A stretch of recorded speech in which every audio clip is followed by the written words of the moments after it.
And I'm very pleased to have Matt Friedman here with me today. Matt's presented an extremely informative session on human trafficking. Now, you might ask the question, why are we having a human trafficking session at a pilot training summit? Well, Matt's going to answer those queries for you. Matt, before we begin, thank you for coming. We really appreciate, the session you conducted. Thank you for the opportunity. You're welcome. Can you give, our viewers a brief overview on your career, and what gives you the insight on the topic?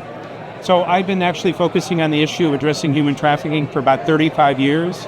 I started my career in Nepal. I spent 8 years there focusing on the topic. Went to Bangladesh. I was there for 5 years. Thailand for 10 years. And then I set up an organization called the Mekong Club, which works with the issue of human trafficking and modern slavery in a positive, supportive, non-naming and shaming way. We work with corporations, the banks, the manufacturers, the retailers, the hospitality sector, and the airlines on this particular topic.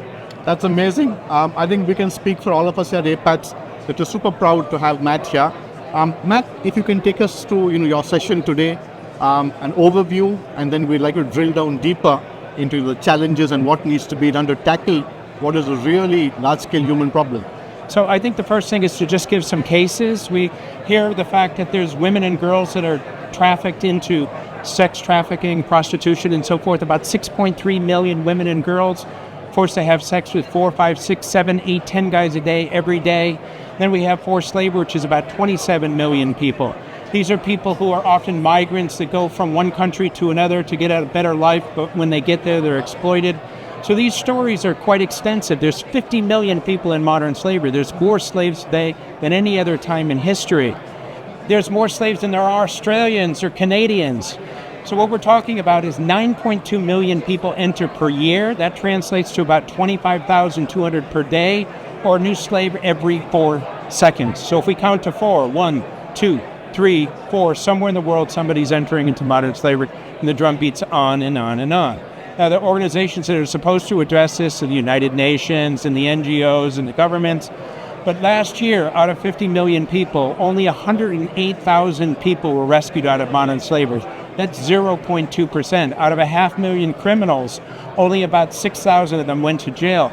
And the reason for that is the profits generated from modern slavery are $236 billion a year, second only to drug trafficking. The amount of money available to fight this is about 400 million, which is 0.13%. So the bad guys got a whole bunch of money, good guys have very little money.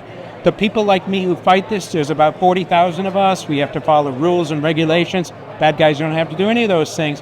And the other thing is very few people know about this particular topic.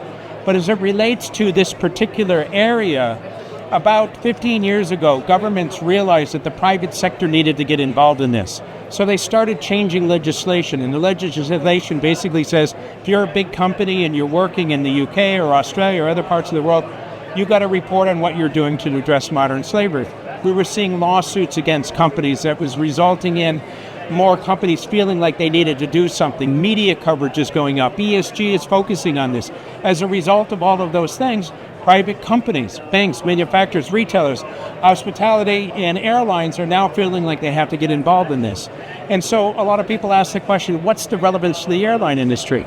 Well, if you're talking about 50 million people, and many of them are migrants going from one place to the other, how do they get there? They get there on an airplane. They go into an airport. They get on an airplane, they leave, taxis and so forth. People can see the vulnerability of the possibility of there being victims there. And so what airlines need to do is train their staff, the ground crew, the people on the airplanes, to look for signs of potential human trafficking cases. If you see an older guy with a young girl and it doesn't look like they're together or family members, and he's watching as she goes to the toilet and controlling everything she does, that might be a trafficking case. And so what the training does is allow for the flight crew to understand what needs to be done. But the more important part of this is for airlines to have a process and a procedure and a protocol so that they're trained. If somebody sees something, then the next step is to go and talk to this person. That person then confirms it. And then they go to the pilot, and then the pilot calls down, and then there's people waiting for this to happen. So the airlines have a significant role to play. And, this type of a conference allows for people to come and learn about this. Our session focused on this. We did some exercises, we did some case examples, and the idea is to use that as a teaser for the airlines to then go back and have more comprehensive approaches related to this. What are the protocols that exist currently at airlines to tackle a problem like this?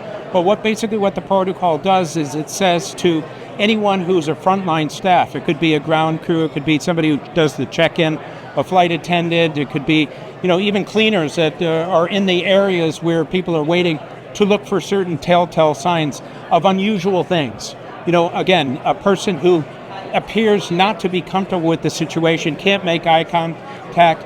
When a question is asked, the person doesn't answer, they turn to the person next to them. It just doesn't feel right.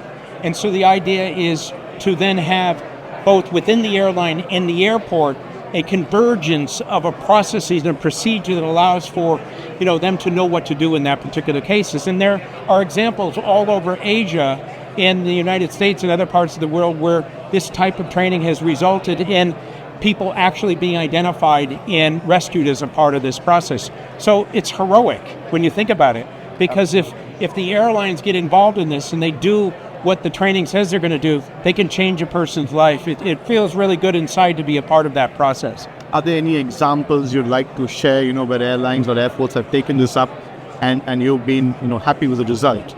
Well, there was a woman who was, I guess it was Alaska Airline.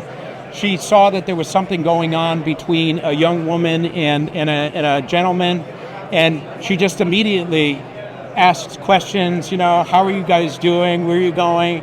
And the girl would turn, and she looked very nervous, and the guy got irritated that somebody was talking to her. So she eventually slipped this young person a note that basically says, go to the toilet, and there'll be a note in there. And she got in there, the note said, do you need help? And then she wrote in there, I do need help. And so from that point on, the entire flight crew was watching to make sure that nothing happened. But the pilot called over, and then when the plane landed, they were able to arrest this person. That would be an example of a case of the protocol being functional and working, and the translation of training into something that actually helps a human being in the long run. Mike, thanks for these fantastic insights. It's really a large-scale human problem. At a most basic level, what advice would you have to airlines, to airports, on how to get going on tackling this issue? If you don't know about the issue, find out, because if you don't know about it, you're not going to do anything, and if you don't do anything, the vulnerability exists for those people who use your services. And so be a part of the solution. Get the training, step up, have this be a part of your curriculum, and you can change lives. Fantastic. Mike, it's been a privilege, honestly, talking to you. Thank you so much, and thank you for the fantastic work that you're doing, and thank you for being at APATS and talking to all the attendees about it. Pleasure.